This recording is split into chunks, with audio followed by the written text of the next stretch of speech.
Bonsoir, bonsoir, bonsoir à tous. Bonsoir Patrick, bonsoir Jérôme. Alors j'espère que vous m'entendez bien et que tout fonctionne. Si vous voyez la fenêtre du PowerPoint qui est déjà mis en place. Bonsoir Lionel aussi.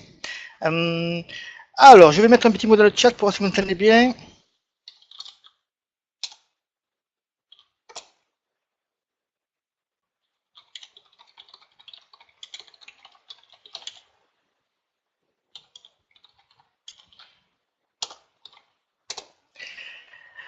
Alors aujourd'hui, donc conférence autour de la VMA. On va faire des petits rappels, notamment pour les membres du programme Courir plus vite. Et puis pour les autres, ce sera une découverte ou aussi un petit rappel sur la notion de VMA. Et surtout, ce qu'on va voir ce soir, c'est le temps de soutien. Salut Jérôme.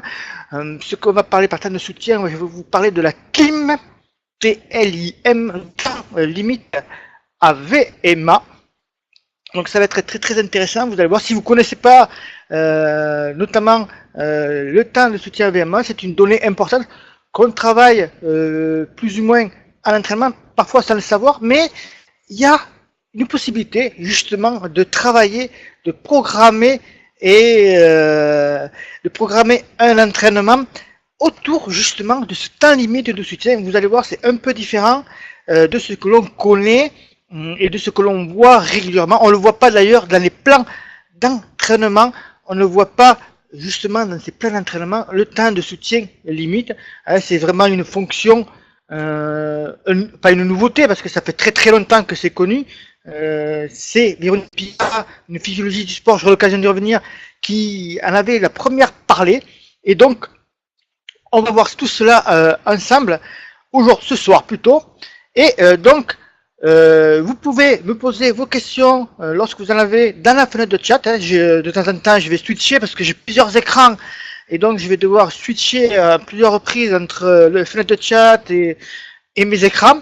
Donc, vous inquiétez pas si je réponds pas à la question tout de suite, mais j'y répondrai, c'est sûr. De toute façon, à la fin, s'il reste des questions, on prévoit un petit temps pour les questions-réponses, pas forcément autour de la VMA, du temps de soutien de ce soir, ça peut concerner d'autres projets que vous avez en particulier. Donc, on va attaquer très rapidement. Alors, ensemble, on va voir plusieurs choses ce soir. Donc, je vais faire pour commencer un petit retour sur la VMA. Pourquoi l'évaluation de la VMA est incontournable. Comment mettre en place et rendre toujours un test fiable avec 5 conseils. Alors, ce que je veux dire par là, c'est que on va voir ensemble les tests VMA, il y en a plusieurs, et on va voir comment choisir un bon test de VMA, et surtout, en 5 conseils, comment tu vas pouvoir toujours avoir un test fiable en référence pour tes futurs entraînements. Et à quelle fréquence on fait les tests VMA. Un point très important, il y en a certains qui négligent surtout ce paramètre-là, et on va voir ça ensemble. Après, donc, on va parler du temps de soutien. C'est quoi? Combien de temps peut-on soutenir 100% VMA? Quel test on doit mettre en place? Notamment aussi à quelle fréquence, mais aussi à partir de quel moment on le met en place. Vous allez voir que ça se met pas tout à fait, tu vas voir que ça se met pas tout à fait, il y a un petit truc à savoir quand même là-dessus. Et comment exploiter cette nouvelle donnée, donc du temps limite à VMA, avec des exemples de séances d'entraînement. Donc déjà, si tu es intéressé par noter ces séances d'entraînement, je te conseille de prendre un papier et un crayon, de quoi noter rapidement pour pouvoir les reproduire. Mais t'inquiète pas, si tu as un souci, tu m'enverras un petit mail et je te les redonnerai. Enfin, je vais te parler de la norme PRQ. Bon, ça, t'inquiète pas, c'est moi qui ai inventé ce terme. C'est les 3 règles principales pour courir plus vite et booster ta VMA. Et enfin, s'il reste des questions et réponses, eh ben, j'y répondrai alors à ce moment-là en direct. Alors, j'espère que vous êtes prêts pour la conférence. Bonsoir Patrick, bonsoir bonsoir.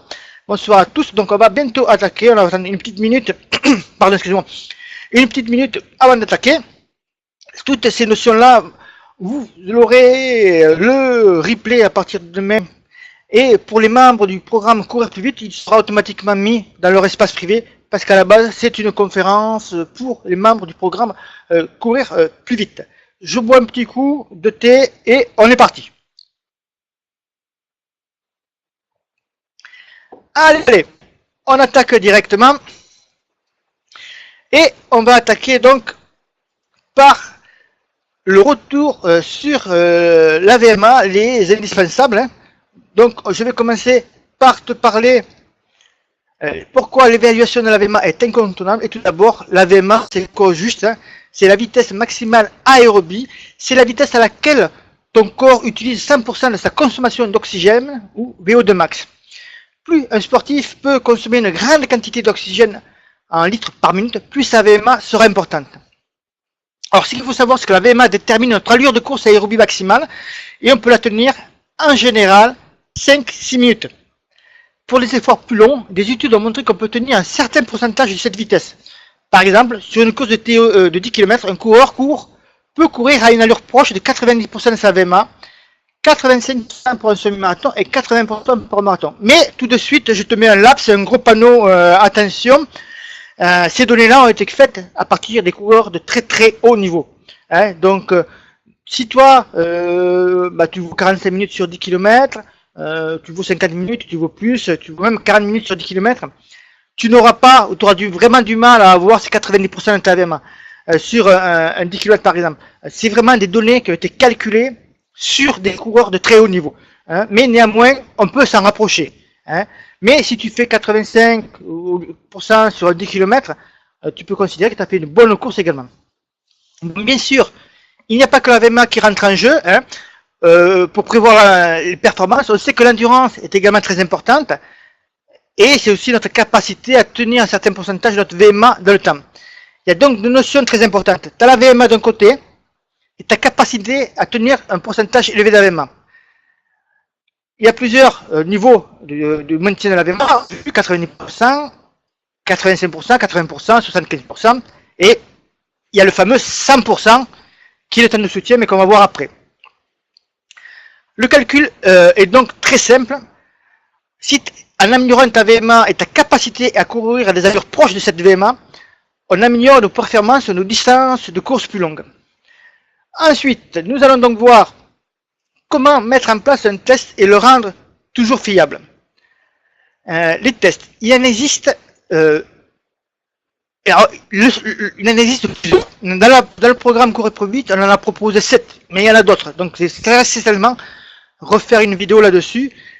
L'idéal, c'est de se déterminer, ce serait l'idéal, le plus souhaitable, ce serait de déterminer ta VMA avec un test à laboratoire et à réaliser avec une courbe d'effort et à réaliser sur un tapis. Si tu es coureur, tu fais le test de VMA sur tapis, parce que très souvent on te le propose sur vélo, et en vélo on n'a pas les mêmes données.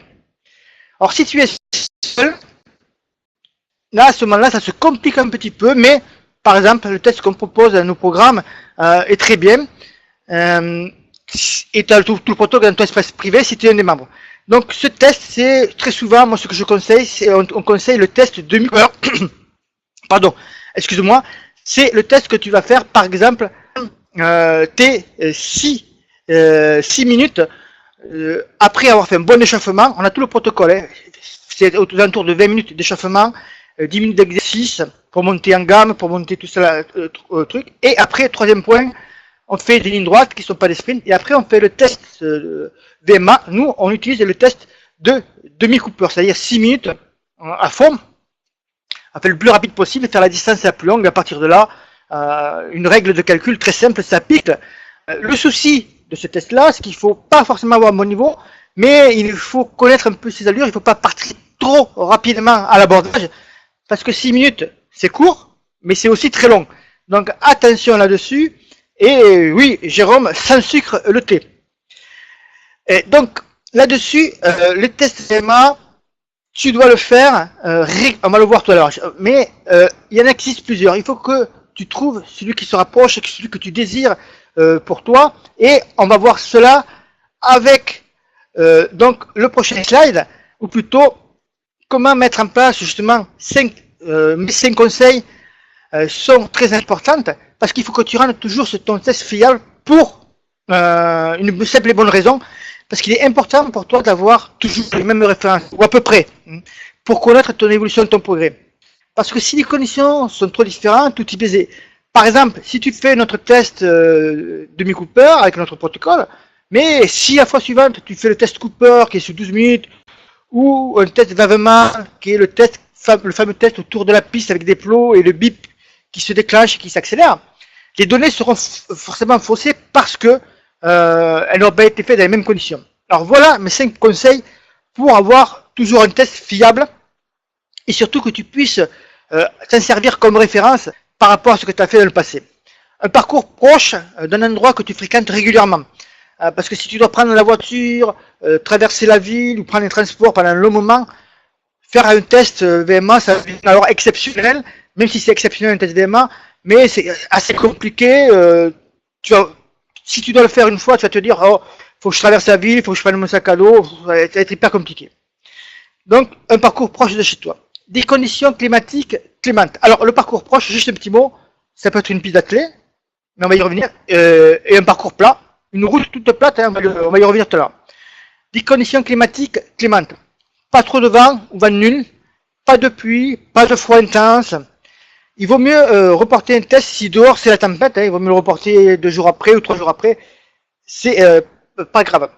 Après, le troisième conseil, c'est donc un protocole test identique, c'est-à-dire, je te l'ai expliqué, il en existe plus de, on en a montré 7 dans le programme Courir plus vite, mais il y en a d'autres et je vais faire des vidéos là-dessus parce que il y en a qui sont intéressants à faire, des nouveaux protocoles très intéressants, même beaucoup plus rapides que les 6 minutes que l'on propose. Et c'est toujours bien de les connaître, pourquoi pas de les essayer de temps en temps. Donc, tu prends un test et c'est ce test-là qui va te servir de référence. Donc, quand tu refais un test, tu le refais même par la suite. Donc, par exemple, si tu vas dans un club, si tu es dans un club, pour que tu choisis de faire le fameux test VMA, qui parfois ils sont proposés dans des sessions, pas de club forcément, mais des sessions de marques qui organisent ça ou qui font payer la participation. C'est pas le fait de payer qui est gênant, c'est que après tu es dépendant des autres parce que tu dois attendre qu'ils refassent un test. Et le jour qu'ils vont refaire un test, peut-être que toi tu seras pas disponible pour le faire. Donc attention sur ce point-là.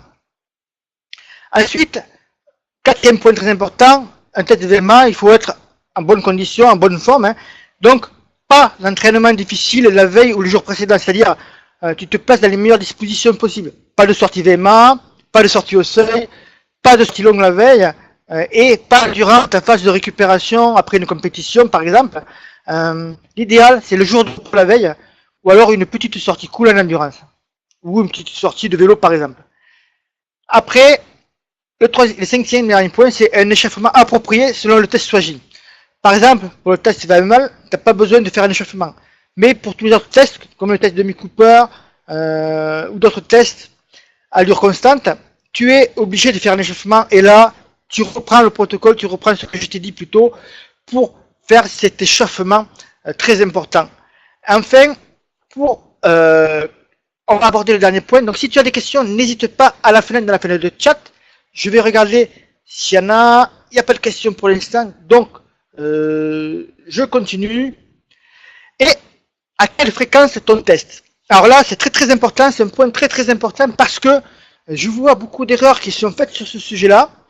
Et on n'attend pas 6 mois ou 1 an pour faire un test. Par exemple, je me souviens qu'il y en a qui viennent me voir et qui comprennent pas pourquoi ils échouent, parce qu'ils comprennent pas pourquoi leur allure de course n'est pas bonne. Enfin, ils ont du mal à la maintenir. Et en discutant avec eux, soit à travers un coaching individuel ou à travers par email, je m'aperçois que leur dernier test date depuis 6 mois. Il y en a qui ont des tests, il y en a qui viennent me voir avec des tests qu'ils ont fait il y a 2 ans. Là, on est dans le faux total. Tu es même dans le flou, hein, c'est le flou artistique parce que tu sais pas vraiment ton niveau. Bon, même si tu fais des compétitions, donc tu vois tu peux te référer à tes compétitions, mais si tu fais tes plans d'entraînement, ils sont faits à la base par rapport à ta VMA. Tu peux faire des plans d'entraînement par rapport à tes compétitions que tu as réalisées. C'est la méthode VOD de Jack Daniel qui, alors là il faut regarder sur internet ou sur un de mes 2 sites internet, j'en parle. Qui a une méthode qui est calculée à la base sur les temps de référence sur 10 km, semi ou marathon. Là c'est pareil, tu prends pas un temps de référence que tu as fait il y a 10 ans, hein, il faut qu'il soit récent. La fréquence idéale pour un test VMA, c'est 2 à 3. Au-delà, si tu en fais 4, 5, ça ne te sert pas trop, parce qu'il faut quand même laisser le temps aux entraînements de faire effet, et on va le voir tout à l'heure, lorsque tu fais des blocs pour travailler ta VMA, c'est sur 4 mois, lorsque tu suis les préparations spécifiques pour un plan d'entraînement, pour un semi, pour un marathon, pour un trail, c'est en général 3 mois, 2 semaines, donc il faut quand même laisser le temps aux entraînements de faire effet. Donc ça, c'est très très important également. Maintenant, on va attaquer une nouvelle fenêtre, et c'est là, attention, attention, que je vais te parler donc du fameux temps de soutien, et tu vas voir que tu vas pouvoir varier tes entraînements d'une façon peut-être que tu ne soupçonnais pas. Ce n'est pas une nouvelle forme d'entraînement, hein, c'est pas une méthode miracle, mais personne, très rarement, on en parle de ces temps de soutien, de temps limite de soutien, et tu vas voir, c'est vraiment, tu peux faire vraiment des séances d'entraînement sympas. Si je te rappelle que tu peux prendre un papier et un crayon au cas où pour noter ces séances, tu me renverras par mail et je t'en dirai plus. Alors, tout d'abord, on va voir avec nous pourquoi, tout d'abord, la VMA ne suffit pas. Tu peux avoir des athlètes qui ont une VMA identique. Même, moi j'ai constaté, j'ai plusieurs athlètes, quand tu les suis, ils ont à peu près la même VMA, ils ont la même VMA même, mais il y a des différences significatives, et sur une même VMA, ils n'auront pas les mêmes performances sur des courses comme des kilomètres, comme des semis, comme des marathons. On travaille la VMA, c'est plus compliqué, donc on va rester sur la route. Et tu pourras remarquer que deux VMA identiques n'auront pas les mêmes chronos, et même tu verras des mecs, des nanas, qui ont des VMA moins élevés que d'autres et qui sont meilleurs en compétition. Et donc, même après une période de préparation, j'ai fait des blocs avec de nombreux athlètes sur des de 4 semaines pour travailler la VMA. Je constatais pas forcément d'amélioration pour certains d'entre eux, alors que leur chrono, tu vois, en compétition ou même sur des séances spécifiques VMA, était régulièrement bien meilleur. Donc, il est très important de déterminer combien de temps les athlètes sont aussi capables de soutenir un effort à 100% de sa VMA. Et le temps de maintien de la VMA peut être différent. Alors, c'est quoi le temps de soutien, hein? C'est tenir le temps limite à VMA, si tu veux, TLCLIM. J'ai du mal à le prononcer, mais c'était CLIM. Le temps de soutien à VMA sera, grosso modo, c'est la capacité que tu peux tenir 100% de ta VMA. Alors, en moyenne, en général, on va dire en moyenne des coureurs, de l'ensemble de la masse des coureurs, on estime qu'on peut tenir 100% de sa VMA entre 4 à 7 minutes grosso modo de sa VMA. Et pour le très haut niveau, on parle de durée supérieure à 8 minutes. C'est-à-dire qu'on est capable de tenir 4, 6, 7 minutes, on va dire, à 100% de sa VMA. Alors c'est pour ça que je te reviens sur les tests. Celui de Cooper, par exemple, qui dure 12 minutes, sa durée est trop longue. Alors peut-être que tu n'as pas connu ça, toi, mais Cooper, moi, c'était le test qu'on me faisait passer à l'armée, quand je suis rentré à l'armée ou à l'école. C'était le test de référence. Ce test 12 minutes, c'est trop long, et c'est pour ça qu'on ne le propose pas et qu'on se base plutôt sur le test du protocole demi-Cooper dans nos programmes. Des études ont montré dans les années 90, alors tu vois, ça remonte à un petit moment, tout l'intérêt de la mesure du temps limite à la consommation maximale d'oxygène, avec comme objectif la validation d'un nouveau critère de l'endurance aérobie, le fameux temps de maintien, le temps limite de la consommation maximale d'oxygène, le temps limite AVMA. Alors, pourquoi c'est un intérêt très important? Parce que ça va te permettre d'avoir un cadre de référence pour la durée, pour le choix de la durée d'entraînement à ta VMA. Et c'est aussi un critère d'évaluation de l'aptitude aérobie et de la préparation du sportif. Et c'est complémentaire de ta VMA et de ta VO2 max. Alors, je te fais un bref rappel sur ta VO2 max. Elle peut être définie comme la quantité maximale d'oxygène que l'organisme peut utiliser par unité de temps. Elle est exprimée en litres par minute.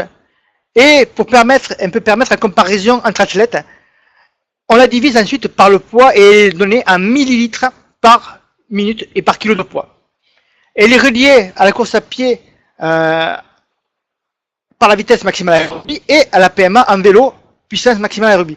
Il faut savoir qu'on atteint sa VO2 max avant d'atteindre sa VMA. Hein. Ça, on l'explique dans une des vidéos du programme Courir plus vite. On atteint sa VO2 max avant d'atteindre sa VMA. Donc, on revient au temps de soutien en course à pied. Tu as compris que c'est un indice de performance qui te permet de prendre en compte deux dimensions, à la fois l'intensité et ta durée à VMA. Alors, je regarde rapidement si j'ai des questions. Toujours pas de questions. Si vous avez des questions que vous ne comprenez pas un terme, n'hésitez pas, posez la question dans la fenêtre de chat. Moi, j'y répondrai avec très très grand plaisir. Et même si c'est autour de la VMA, du programme d'entraînement, n'hésitez pas à poser vos questions. Alors, donc ensuite, on va voir comment mettre des emplacements d'entraînement autour de ta clim, mais d'abord, on va la calculer, cette VMA. Donc, pour la calculer, et ça peut être vraiment très intéressant quand tu le fasses, vraiment très intéressant, et moi, si tu n'as pas fait ton test VMA encore, ou que tu vas le refaire, je te conseille de le prévoir, de le noter sur un bout de papier, ou sur Google Agenda, ou notre agenda en ligne, comme ça te fera un rappel. Et tu vas voir, ça va être sympa à faire. Alors pour le calculer, on va essayer de le placer dans la même semaine que ton test VMA. 2, 3, 4 jours après, 5 jours après. Parce qu'en fait, si tu attends trop longtemps, ta forme du moment va évaluer. Alors, le protocole est quasiment le même que pour ton test VMA. Après un bon échauffement, c'est-à-dire 20 minutes d'échauffement à allure cool, on refait ces 10 petites minutes d'exercice, des lignes droites, donc c'est pas des sprints, et là les lignes droites que tu vas faire, ça va être très intéressant de le faire et de te mettre à la fin de ces lignes droites, tu fais sur 100 mètres, grosso modo, mais à la fin de ces 100 mètres, tu dois être à l'allure 100% de ta VMA. Donc tu vois, c'est pas des sprints, hein. Et tu en fais plusieurs, et donc après avoir fait ça, ton test à ta limite VMA. Pour cela, c'est très simple. Tu te lances. L'idéal, c'est tu prends une montre et tu mets une alerte. Je vais t'expliquer tout ça. Tu as 20 à 30 secondes lors de ton test pour atteindre ta VMA. Et après, il faut la maintenir sur cette vitesse le plus longtemps possible. Dès que tu vois que tu ne tiens plus et que tu décroches, le test est fini. Si tu fais le test seul, moi je te conseille de mettre une alerte sur ta montre GPS. Et que ça vibre et que ça fasse bip bip dans tous les sens. Dès que tu descends en dessous d'une certaine vitesse. Donc tu programmes ça dans ta montre, tu mets avec des laps tours, tu programmes ça dans ta montre GPS, et quand tu descends en dessous de ta vitesse VMA, le test est fini pour toi. Une fois que tu as arrêté le test, tu obtiens alors ton temps limite, et qu'on appelle TLIM, T-L-I-M, c'est ton temps limite continu à VMA. Ce temps limite est donc défini par la durée pendant laquelle un coureur est capable de maintenir 100% de sa VMA. Et là, tu vas voir dans quelle proportion tu es, si tu fais 3 minutes, 4 minutes, 5 minutes, 6 minutes. L'augmentation du temps de travail à VMA est un facteur crucial de la préparation. Et c'est vraiment très intéressant donc de le faire. Selon les spécificités du coureur, alors ce que j'entends par là, c'est si tu prépares les courses longues, les semis, les 10 km, les marathons, même si tu fais des traces, c'est vraiment très intéressant de le faire. Il peut être très judicieux de chercher à augmenter sa valeur de temps de maintien VMA plutôt que sa vitesse de course à VMA. Parce que on sait par exemple qu'avec l'âge, sa VMA se dégrade et qu'on a du mal à la maintenir. Des coureurs ont réalisé de meilleures performances. Moi je te prends très souvent, quand je fais des séances de coaching ou des conférences, je te parle très souvent de Polar Axfeed, parce que Polar Axfeed, qui a le record du monde sur marathon toujours, pourtant ça fait longtemps qu'elle ne court plus, on s'est aperçu que sa VMA était restée la même. Pourtant, elle a amélioré ses chronos sur les 10 km, sur les semis, sur les marathons, et elle a amélioré ses performances. Et elle a battu plusieurs fois ses records en ayant toujours la même VMA. Tout simplement parce que à côté, elle travaillait son temps justement limite à VMA, mais elle faisait aussi du renforcement musculaire. Bref, elle faisait un peu de tout, qui fait qu'elle arrivait à progresser, à améliorer ses chronos, sans forcément améliorer sa VMA. Donc, dans ce petit objectif, le travail intermittent VMA et à temps limite, tu vas jouer justement sur le pourcentage de temps limite. C'est ça vraiment un outil très intéressant pour améliorer aussi ta puissance maximale à rugby. Alors, faire une séance de temps limite à intermittent à VMA ou vitesse maximale aérobie, ça te permet de faire des entraînements et de tenir un temps limite VMA plus longtemps que si tu fais une course continue. Donc on va solliciter plus longtemps et efficacement le système cardiovasculaire à haute intensité. Tu peux calibrer tes entraînements dans une fourchette, tu peux commencer à noter, c'est d'après un papier crayon, tu peux commencer à noter dans une fourchette de 50 à 70% de ton temps de maintien à VMA. Mais pas au-delà, car ça devient trop difficile, voire impossible. Donc par exemple, tu fais ton test, temps limite à VMA, on va dire au hasard, hein, tu as un super athlète de très haut niveau, tu as fait 8 minutes. Tes séances d'entraînement que tu vas calibrer, tu vas, par exemple, si c'est à 50%, ben, tu vas faire des exercices avec un temps limite, des exercices à 4 minutes, 8 divisé par 2, 50% de 8 minutes, c'est 4 minutes de ton temps de soutien à VMA. Et là, je te parle du protocole classique de travail intermittent. Que je te propose, c'est celui de Véronique Billard. Véronique Billard, elle est physionomiste du sport. Et elle a fait plusieurs ouvrages, plusieurs études qui ont vraiment servi de référence. Par exemple, le 30-30, que tu connais certainement, c'est elle qui l'a démocratisé, si l'on veut. Et une fois qu'elle a proposé, beaucoup de monde s'est mis à faire le 30-30. Donc, ces conseils, bon, souvent ces cours à elle sont vraiment très pointus, parfois il est même difficile de suivre ce qu'elle dit. Néanmoins, quand on arrive à le décrypter et à en prendre les bons trucs, on arrive vraiment à des trucs vraiment très très sympas. Donc là, je vais te donner 2 principes sur tes séances que tu vas faire à temps limite de VMA. Donc tu peux faire tout d'abord avec le nombre de séries 3 à 5, grosso modo c'est ça. 5 c'est vraiment pour ceux qui ont un très bon niveau, à 5%, 50% de ton clim. Et pour la récupération, ce sera 3 à 5 minutes. Alors elle peut être passive ou active à 50 ou 60% de ta VMA. La durée d'entraînement idéale est donc de 3 à 5 répétitions et c'est égal à la moitié de ta limite ta VMA en continu. C'est Bilat, donc Véronique Bilat qui le proposait en 96. Donc, si tu as un papier crayon, c'est le moment de les sortir. Je vais regarder si j'ai des questions d'abord. Et si tu as pris le matos, si tu n'as pas le matos pour noter, tu m'enverras un mail et je te les donnerai. Donc, très très important, je vais voir s'il y a des questions. Hop, je cherche ma fenêtre. Donc, n'hésitez pas à poser vos questions, à dire si vous ne comprenez pas quelque chose. Et on va voir ensemble comment faire ces séances et on va prendre un exemple. Tu vas voir, c'est vraiment très très simple de prendre un exemple là-dessus. On imagine donc que tu as un temps limite à VMA, ton clim, donc il est de 6 minutes et ta VMA est de 15 km/h. Bon, je te donne ta VMA, mais elle ne va pas servir du tout dans ce genre d'exercice. Voilà la séance que tu peux réaliser. Échauffement de 20 minutes en allure à A2. Alors la durée A2, c'est ton endurance, grosso modo, on va dire 70-75% de ta VMA. Ça, c'est ton échauffement. Ensuite, tu fais 3 séries de 3 minutes. Je te rappelle, ton clim est de 6 minutes. Donc, on divise par 2, 3 minutes. 3 fois 3 minutes. Donc, c'était 50% de ton clim. À vitesse A5, donc 100% de ta VMA. Avec une récupération de 4 minutes à environ en A2 A1, en allure A2 A1, donc grosso modo 70%, mais tu peux descendre en dessous, 60-65% de ta VMA entre les séries, et tu finis par un retour au calme de 10 à 15 minutes en A2. Si tu décides de faire 60% de ton clim, ça te fait donc 20 minutes en A2, plus 3 séries de 4 minutes. Grosso modo, c'est ça, 60% de ton clim. Tu peux également mixer différemment. Tu peux faire un échauffement toujours pareil de 20 minutes. Celle-là, je la sors maintenant, mais je ne l'ai pas notée. Il va falloir que je la marque.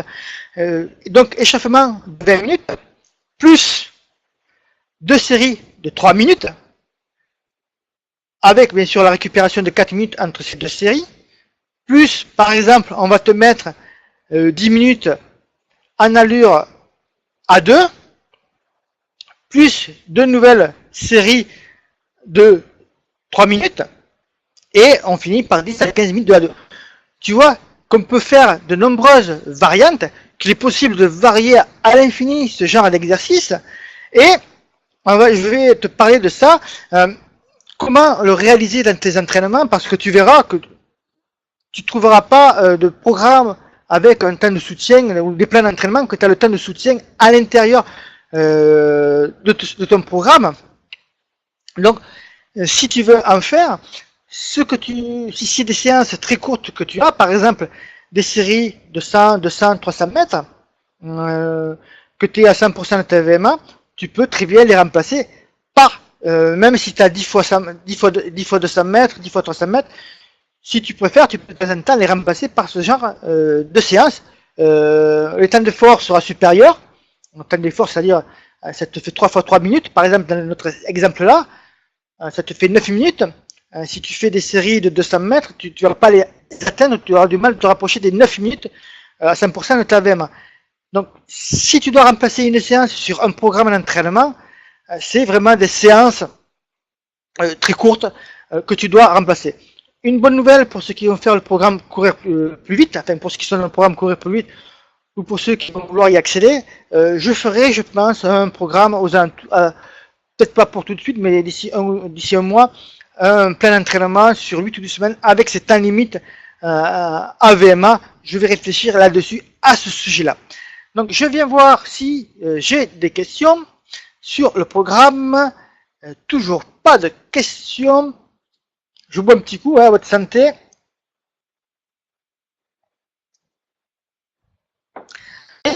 Dites-moi, par exemple, dans la fenêtre de chat, si vous avez déjà connu, rencontré ce genre d'entraînement, si vous avez déjà entendu parler de temps de soutien, de clim, et ce que vous en pensez, si d'après vous, ça peut être mis facilement dans un de vos entraînements. Vous me laissez un petit mot dans la fenêtre de chat et on en discute. Si vous comprenez pas quelque chose, bien sûr, vous posez la question, mais je serais très curieux de savoir justement si ce temps de soutien, ça vous intrigue et si vous pensez que c'est possible que vous le mettiez dans vos entraînements, tout simplement, et ou si vous avez déjà pratiqué ce genre de là. Intérêt du clim sur un entraînement marathon pour la question de Thierry. Bon, sur un marathon, tu vas avoir des séances de rappel de VMA. Peut-être pas tout de suite dans le programme marathon, dans nos plans de marathon qui vont sortir le 1er juillet, en principe, ça sort le 1er juillet. Tu as, dans un plan marathon, on ne travaille pas sa VMA. C'est vraiment spécifique. Il faut pas mélanger de choses, on peut pas faire deux choses à la fois. Soit travailler sa VMA, soit se préparer pour un marathon.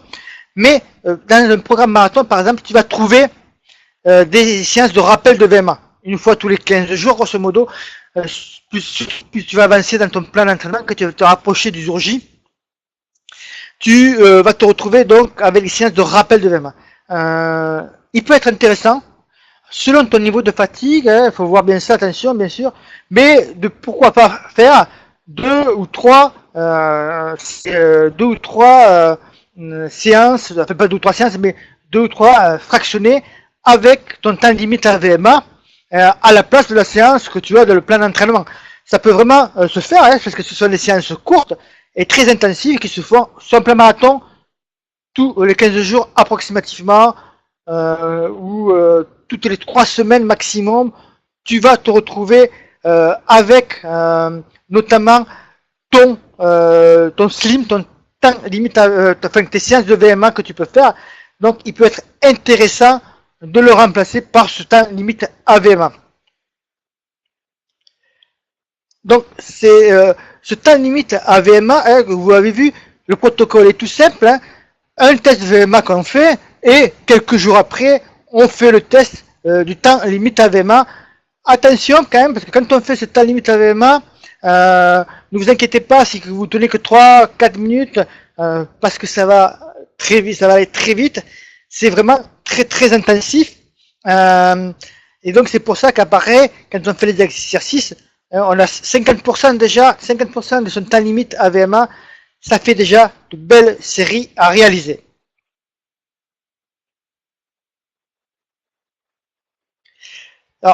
question de Fabrice pour le test de team. Quelle est la tolérance de pourcentage VMA? Car c'est dur d'être régulier à cette allure longtemps. Tout à fait, Fabrice. C'est 100% de ta VMA. Là, t'as pas de question à te poser pour ton test team. Hein.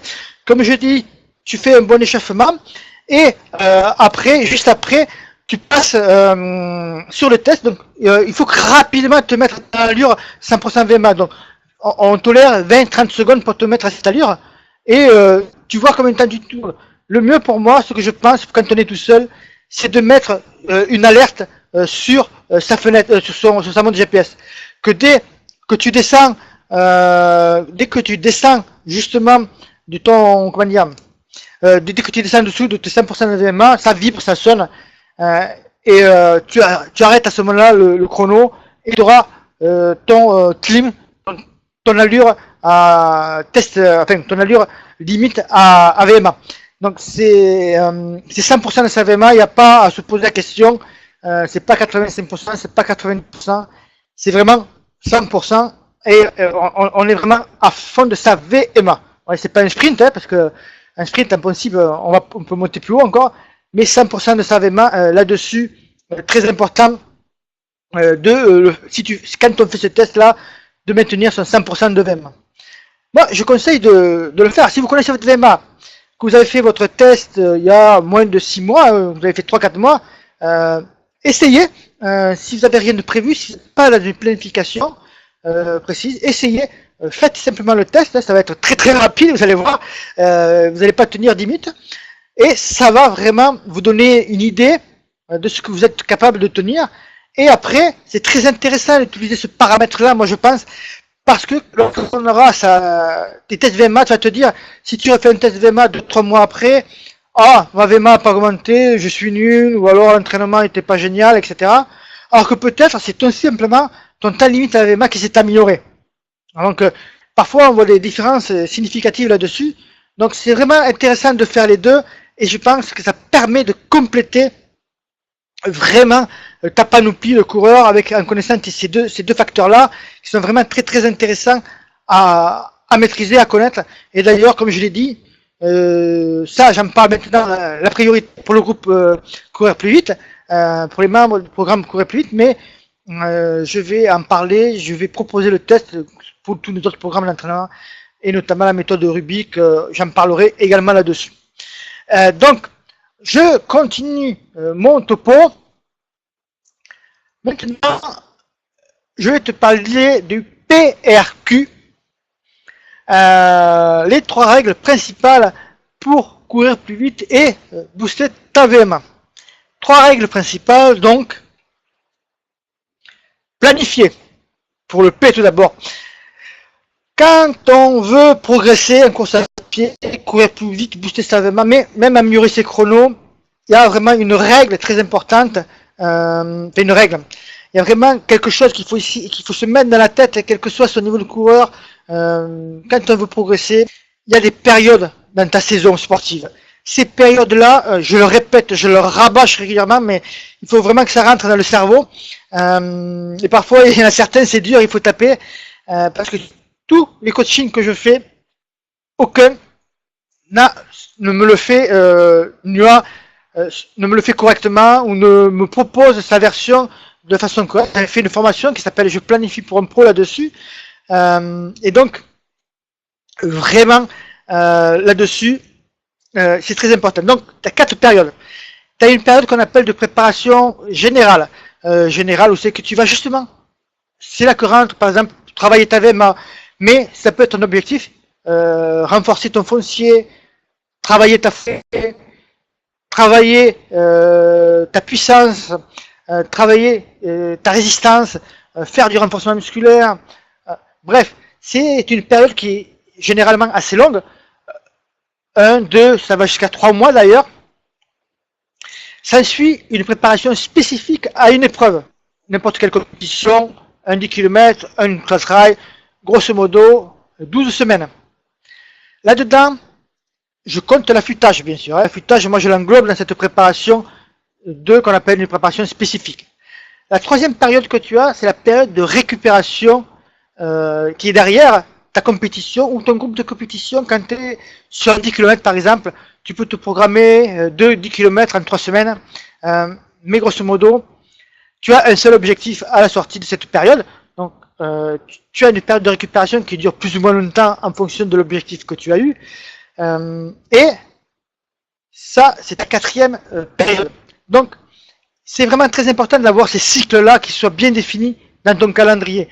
Et des objectifs, tu peux pas en avoir 50. Quand tu fais un ultra trail, c'est un ultra trail vraiment un objectif principal dans ta saison. Ne prévois pas 2, n'en prévois 3, ça sert strictement à rien. Tu fais un marathon, c'est 2 marathons maximum dans ta saison que tu peux programmer. N'en prévois pas 4, 5. Moi j'ai vu un mec sur un groupe Courir Serein qui faisait 50 courses dans l'année. C'est complètement débile. Bon, le mec il va me sortir après qu'il faisait courir pour le plaisir. Il n'empêche, il mettait un dossard tous les week-ends pratiquement. Et quand tu mets un dossard, c'est pas anodin parce que tu as le stress de la course. En général, on le fait pas en allure endurance. N'importe quelle course, on a son amour propre. On essaie de venir devant le copain, devant la copine, devant le mec qui d'habitude finit devant nous. On essaie d'accrocher un chrono, mine de rien. Donc, il y a beaucoup, quand tu enchaînes beaucoup de compétitions, il y a beaucoup de fatigue, beaucoup de nervosité, tout ça, qui engendre forcément de la fatigue, tout cela. Donc, première règle, c'est planifier. Et là aussi, je t'invite à me laisser tes questions si dans ta planification, si tu as un souci, si tu me dis si tu as prévu plusieurs courses, prévoir les écarts. Moi je t'invite là aussi également à agir après la séance de coaching. Hein, tu prends ton calendrier de course, enfin, tu vois tes 2 courses, tu les mets sur un calendrier, tu regardes si tu as fait une période de préparation spécifique, une récupération, si c'est assez bien, tout cela. Donc petit rappel, tu as tes 4 périodes. Préparation donc générale, grosso modo, préparation spécifique, préparation spécifique, préparation période de compétition, on l'a vu avec plusieurs kilomètres, et période de récupération derrière, donc tu as tes 4, et après tu repars sur un nouveau cycle de préparation spécifique. Mais comme je te l'explique dans la formation Je planifie comme pro, tu n'as pas besoin, si tu as fait une longue période de préparation générale, pardon, si tu as fait une longue période de préparation générale, tu n'as pas besoin de repartir sur un gros cycle de préparation générale. On prend l'exemple, programme Courir plus vite. Tu fais les 2 mois de préparation générale pour augmenter ta VMA, programme Courir plus vite sur 2 mois, donc 8 semaines. Tu enchaînes avec les préparations spécifiques, 10 km, semi-marathon, ce que tu veux. Période de compétition, période de récupération.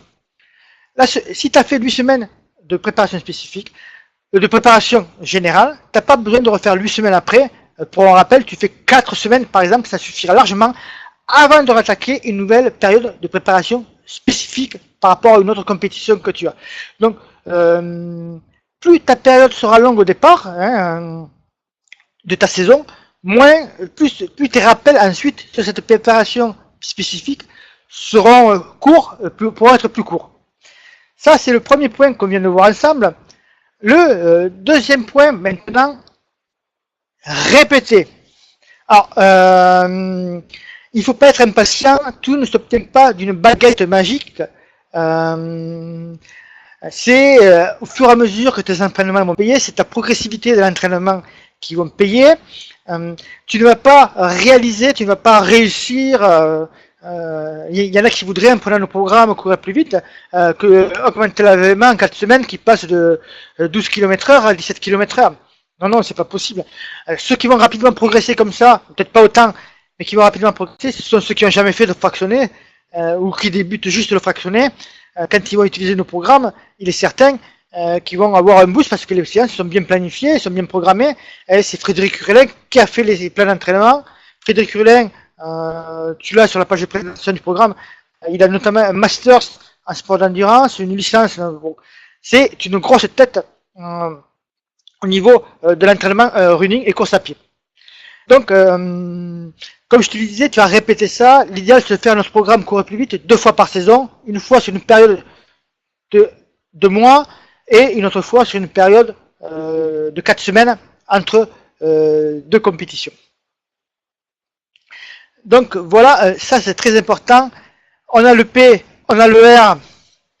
Et bien sûr, quand tu vas répéter, il faut mesurer tes entraînements. Par exemple, tes 10 km, tu vas améliorer tes chronos peut-être il va falloir mettre plusieurs programmes de kilomètres pour améliorer tes chronos de manière significative sur tes 10 kilomètres. C'est pareil, hein. Répéter, ça marche également si tu fais des plans trail, si tu fais des plans semi, etc., etc. Le troisième point qu'on va voir ensemble, c'est qualifier. On cherche la qualité dans un programme d'entraînement. Si tu veux courir plus vite, booster ta VMA, on va choisir d'avoir de la qualité de l'entraînement. Ça sert à rien de chercher à se rajouter une séance d'entraînement, d'avoir un volume d'entraînement trop important. Pour booster ta VMA, l'enchaînement se fera plus sur des sorties courtes. On ne va pas travailler le foncier en faisant une sortie très longue. Ça, c'est très important, comme je te le disais tout à l'heure, et comme je le rappelais à Thierry, je regarde à Thierry, on ne va pas chercher à faire deux choses à la fois. Travailler sa VMA et en même temps améliorer son foncier de manière trop significative en enchaînant des sorties longues de 3 ou 4 heures. Donc, non. Ensuite, quand on veut booster sa VMA, on ne fait pas de la VMA, on ne fait pas des séances intensives à tous les entraînements. Si tu cours 3 fois par semaine, tu as une sortie de qualité. Donc ça peut être par exemple une sortie en endurance, une sortie qualité, une sortie en endurance mais avec du travail de foulée, par exemple du renforcement, de la technique de course avec des lignes droites, etc. Si tu cours 4 ou 5 fois par semaine, tu vas faire 2 sorties de qualité. Alors les sorties de qualité, c'est les sorties de fractionnées, hein, que j'appelle, bien sûr.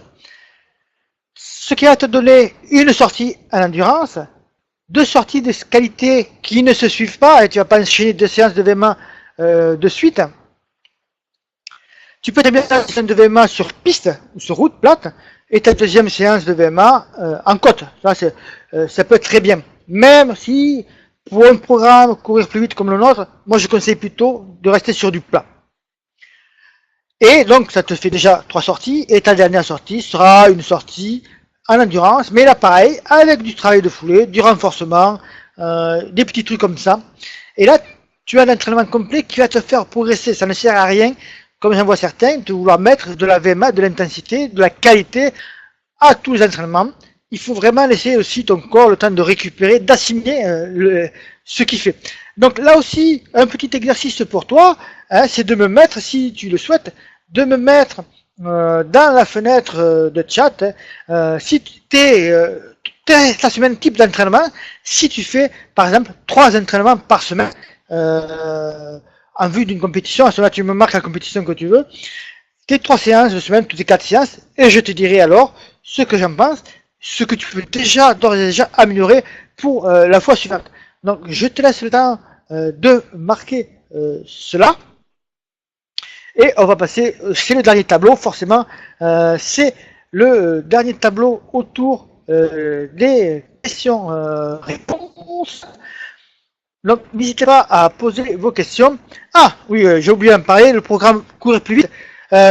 Pour ceux qui sont dans le programme Courir plus vite, vous allez avoir cette vidéo en audio et MP3 à télécharger dès demain en principe.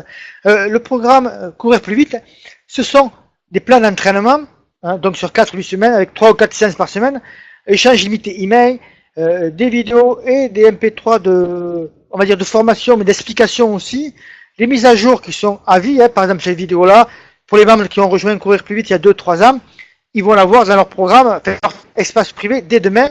Le programme est disponible à vie, c'est pas d'abonnement pour ici, un accès illimité au programme, il y a possibilité d'avoir une permanence téléphonique avec du coaching individuel et des séances de coaching de groupe comme celles qu'on vient de faire. Donc, je vais, hop, je suis en train de mêler les pinceaux, excuse-moi, dans mon, hop, voilà. Donc, voilà, ce que j'y reviens. Donc, si tu as des questions là-dessus, surtout, pas sur le programme, bien sûr, tu peux poser des questions, mais c'est surtout au niveau de ce qu'on a vu aujourd'hui, tu peux me dire ce que tu en penses dans la fenêtre de chat, si pour toi j'étais assez clair, et si tu penses que cela va t'aider prochainement dans tes entraînements.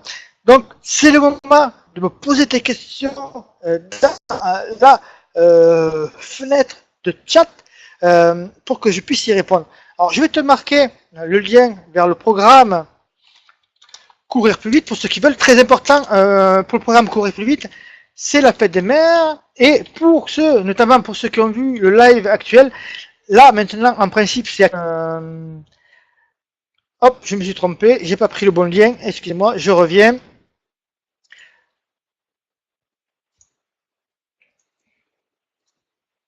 Et il y a une remise exceptionnelle là pour ceux qui ont suivi. J'en prends que 5 par session. Une remise de 35% sur le programme Courir plus vite, que ce soit l'une des deux formules. Pour ceux qui sont là, qui ne sont pas dans le programme Courir, vous pouvez aller jeter un œil et regarder cela. Je vais vous mettre dans la fenêtre de chat, vous pouvez faire un copier-coller comme ça des deux séances que je propose au niveau de l'entraînement. Ce sera pas mal pour vous aussi. Donc si vous avez des questions là-dessus, mais surtout autour de ce qu'on a vu ce soir, posez vos questions, moi je vais y répondre avec grand plaisir, même si c'est pas sur les programmes, si c'est sur la planification que vous avez actuellement, n'hésitez pas à poser vos questions. Alors je vais vous chercher, hop, les séances que j'ai proposées dans mon PowerPoint, hop, hop, hop.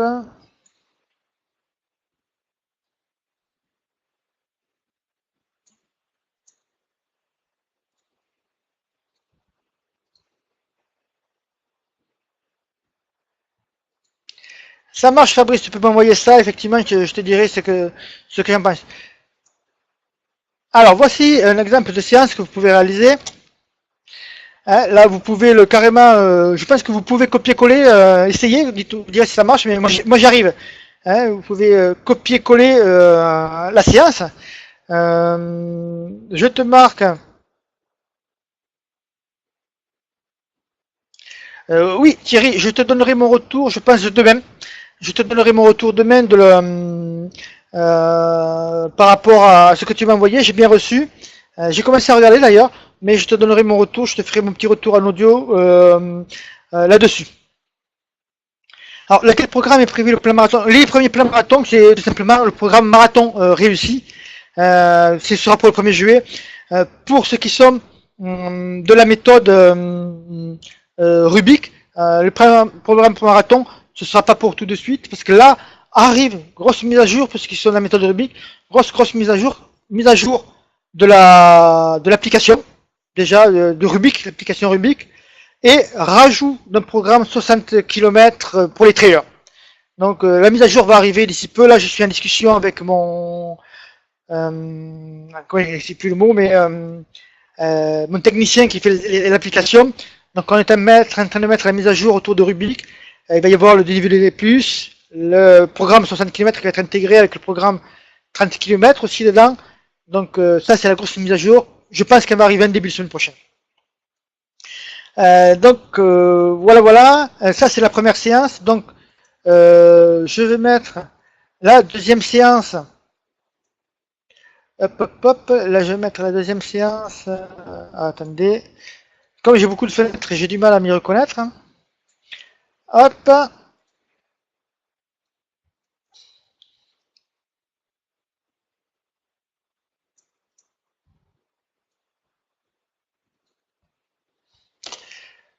Voilà la deuxième séance que vous pouvez copier-coller. Donc c'est une deuxième séance qui est identique. Alors, mais attention, je vous le rajoute là. Mais le team, il est de 6 minutes dans l'exemple. La durée de la séance que je vous propose là, c'est par rapport à un team de 6 minutes. Donc calculez votre team d'abord, faites le test, et après vous prenez le 60% ou le 50% du team que vous voulez faire. Mais très important de prendre exemple d'abord sur le team. Hein. Ça ne vous emmêlez pas trop là-dessus. Donc, si vous avez des questions, allez-y, posez-les dans la fenêtre de chat. Sinon, ça fait quand même 54 minutes qu'on discute. Waouh, j'ai pas vu le temps passer. Des questions autour de ce que vous allez faire vos prochains entraînements, des questions autour de vos programmes d'entraînement. Allez-y, s'il y a encore des questions, d'y répondre. Hein, et puis, on va filer ensuite. Chacun va pouvoir rentrer chez soi. 20h45 bientôt. Si d'ici une petite minute, j'ai pas de questions là-dessus, on va se quitter là-dessus. En tout cas, moi, par avance, je vous remercie d'avoir participé pour cela. Je rappelle pour les membres du groupe Cours Serein, le replay sera disponible dès demain. Bonne soirée à toi Thierry. Dès demain pour le programme du Courir plus vite. Et la promo va s'étaler juste pour la fête des mères. Mais attention, il va y avoir plusieurs niveaux.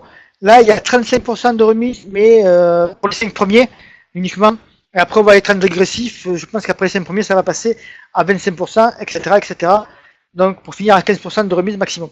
Donc, si vous n'avez pas de questions, ben, moi, je vous remercie. Je vous souhaite une bonne soirée. Je vous dis donc bon run et je vous dis à très très bientôt dans une prochaine séance. Bye bye et bonne soirée.